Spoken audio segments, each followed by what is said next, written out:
Anambra State Deputy Governor Dr. Nyeka Bezim has called on Anambra to continue to support victims of flood disaster in the state to enable them start life over, having lost almost everything to the incident.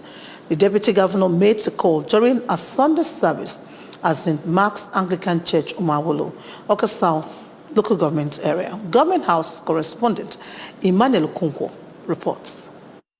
Deputy Governor Ibezim was stressing that the present condition of the flood victims need more assistance, encourage people and groups from across the state to come to their aid. He commended churches for harboring the victims in their premises and assisting them to survive this period. Dr. Ibezim explained that the state government will commence post-flood rehabilitation processes to ensure that the affected persons start life again.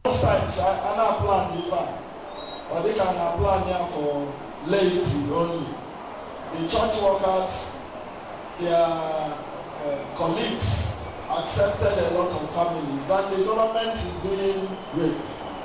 So even the government, when the Abatala also, I am coordinating that process in the state.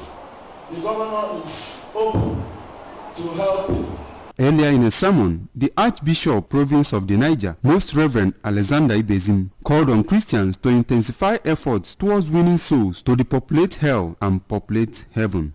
We use the Deputy Governor, Dr. Nyeka Ibezim, as a point of contact to the Governor of Anambra State, His Excellency Professor Charles Soludo, to pray, Lord, that at this critical time of governance, you will give them the spirit of wisdom. May God give you wisdom. May God give you strength. May God give you courage. The service was attended by the President, Women's Ministry, Mrs. Martha Ibezim, the legal team of the diocese, the Managing Director, Anambra Broadcasting Service, ABS, Sachido Obidiegu, among others.